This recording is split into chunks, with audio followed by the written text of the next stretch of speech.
The first round at Roland Garros wrapped up, and I'm going to tell you how many first round predictions I got right and wrong towards the end of the video. But I want to talk about the match that was of the most interest to me, and that was the Fonseca match. Maybe it's because I have a lot of Brazilian friends, and I do talk a lot about Fonseca privately, but I never have seen such an interest in a player like I've seen it with Fonseca. What was happening at the tournament in Miami was absolutely insane.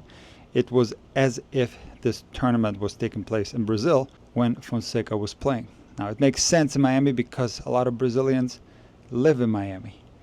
But come to find out, anywhere Fonseca goes, fans follow him. And as I talked about a couple of days ago, it's not really that people are excited about Fonseca because of his results. Sure, he's doing phenomenally well and he's climbing the rankings very fast, but he's only ranked 65 in the world. It's more because of the way he plays that people are excited, because it is so obvious. If you've seen the match today against Hurkacz, that this kid hits the ball possibly harder than anyone I've ever seen on tour. And this is not hype. Now, this doesn't mean that he's going to win Roland Garros, because the ball has to go over the net and inside the lines. So speed is important if it's accompanied with consistency. And that's what Sinner does better than any other player in the world. Fonseca is not quite there yet. But today, he surprised me because he absolutely blew Hurkacz off the court. And I'm going to talk about this match a little bit more because I've seen some improvements in the Fonseca game already, and I want to talk about them. But I want to acknowledge the coverage on TNT, which has been spectacular. I like it a lot. You can watch it on the TNT channel, but also on True TV, and you can stream all the matches on the Max app. I've done all three, but I can tell you that my favorite one is True TV, because on there's a segment called The Max Zone, and it's John McEnroe and Patrick McEnroe talking about various matches. And I could listen to John McEnroe tell stories from the tour all day long. I am very entertained by this. Today, he told a story about Vitas Gerulaitis partying until 4 a.m.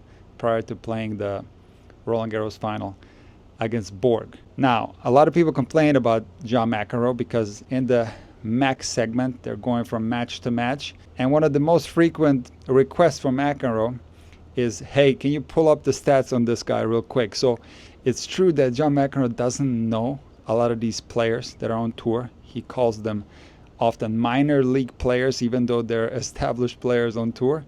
But it doesn't matter. The stories that McEnroe tells are unbelievably entertaining, and McEnroe has an incredible knowledge of the game, and he's at his best when he's covering the big-time players. For me, John McEnroe is on the very top of the list when it comes to announcers. Now, back to the Fonseca-Hurkacz match. Hubie wasn't himself today. He looked like he didn't have a lot of energy out there. His intensity was low. Maybe he was a little bit tired from that grueling final against Djokovic. He was very close to winning that match, only lost the serve once in the third set. And he played a lot better in that match compared to today's first round against Fonseca. Maybe he's still uncomfortable with his knee. It's hard to say, but he surely didn't move well out there. However, Fonseca was completely overpowering Hurkacz. And I want you to put this into context because Hurkacz hits the ball unbelievably fast. Two-time Masters 1000 champ, one of the most dangerous guys on tour. Prior to Pericard showing up on tour, he had the best serve in the world, and he lost the serve 5 times today. Twice in the first set, once in the second set, and then again twice in the third set, and he was lucky to hold down 1-5 in the third. So he almost got broken 6 times today. And in the baseline rallies, Hurkacz is an aggressive player, hits the ball huge from the baseline, but it was nothing compared to the power that Fonseca has. I covered João's strokes in great detail in addition to trying to learn his name earlier this year. There's a video on his forehand, his backhand, and his serve. Interestingly, in the post-match press conference, Fonseca said that the forehand is his favorite shot, but he's still working on his backhand, his serve, and his net game. And I can tell you that watching this match, his serve has improved tremendously. I've seen improvements in his serve already at the tournament in Miami. But something that was so interesting today was his net game. He's gotten a lot better. He came in several times today successfully and even hit some nice drop volleys where he showed some great hands. I think that the Fonseca backhand, while not being as lethal as the forehand, is already one of the best backhands on tour. He doesn't have a weak backhand by any means. But the forehand is so unbelievably fast. It's so unbelievably heavy. A lot of people are speculating why Fonseca has so much power.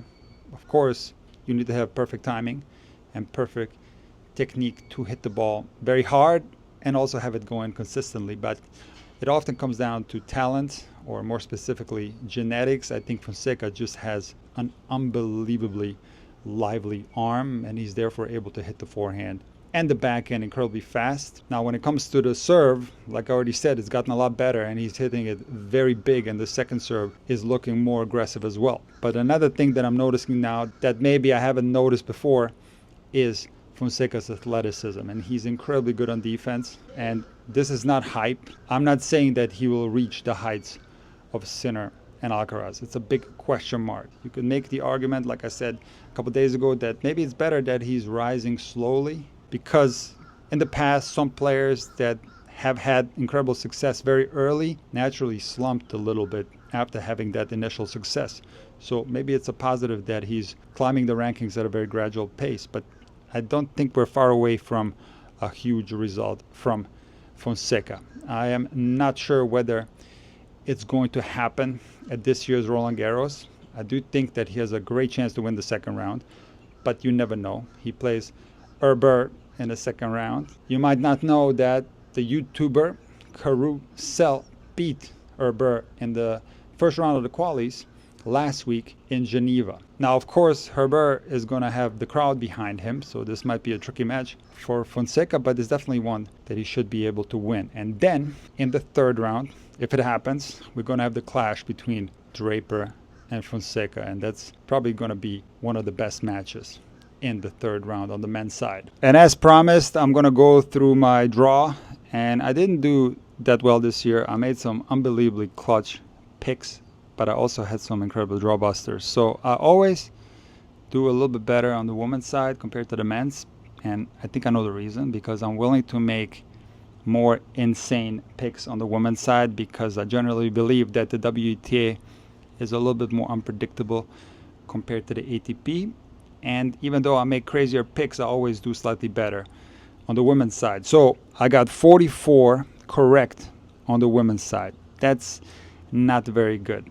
I like to hit 50. So for the last few Grand Slam tournaments, I've been slacking a little bit with my predictions, and they seem to be getting a tad worse. And on the men's side, I did worse. I only got 42 correct. But to be fair, there were a tremendous amount of upsets at this year's Roland Garros. And let me point out some of them. So I did exceptionally well on the top of the women's draw, and I actually got very excited. I thought I was on a roll, but you will see soon that there was a absolutely insane result in the first round. Peyton Stearns losing to Eva Luss. I would not have predicted that, because Stearns has been playing so well in this clay court season. There were also a ton of lucky losers, both on the men's and women's side, which contributed to my poor results this year. But one match that I predicted wrong was the Garcia Pera result. Garcia is retiring. This was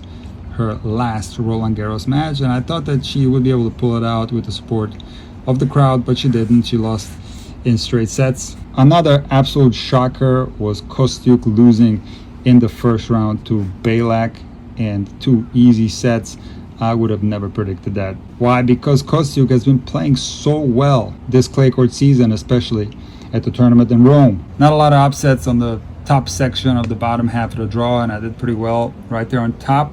And I predicted that Badosa would beat Osaka. I talked about Osaka's struggles in yesterday's video, so check that one out. I'm going to link it in a pinned comment. But what's been shocking to me in this first round were the American female players pulling off some upsets. For example, Alicia Parks beating Muchova on clay. That's an insane upset. How about Batiste taking out Haddad Maia? I had Haddad going into the fourth round. An absolute shocker of a result, and one that I would have never predicted. And right beneath that, Robin Montgomery taking out Perry on clay. That's crazy. On the men's side, again, there were a lot of late pullouts and lucky losers getting in, which kind of messed up my draw. And I was doing quite well on top, but as you guys probably know, there were some huge upsets. For example, Dimitrov having to retire again, up 2-1.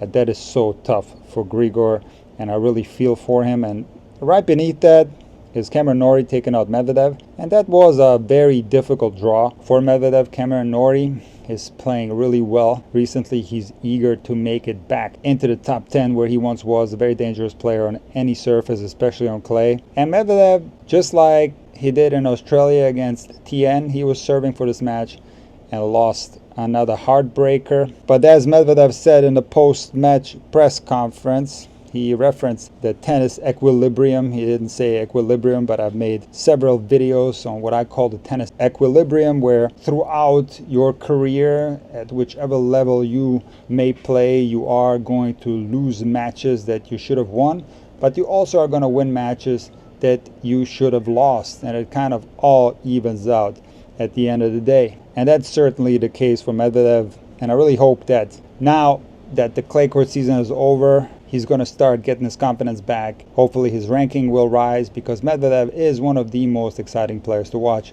especially in late stages of tournaments. And last but not least, Taylor Fritz losing to Altmaier. This shocked me because remember last year they were calling him Clayler? Taylor Fritz is capable of doing really well on clay, and he's going through a little bit of a slump this year, which is dangerous because he's got a tremendous amount of points to defend, especially towards the end of the year. So Taylor needs to get some match wins together real quick. Guys, if you haven't yet subscribed to Intuitive Tennis, if you want more Intuitive Tennis content, consider subscribing to Intuitive Tennis Premium. That's available at intuitivetennis.com and also on the iOS App Store. And I'm going to see you guys very soon in another video. Take care.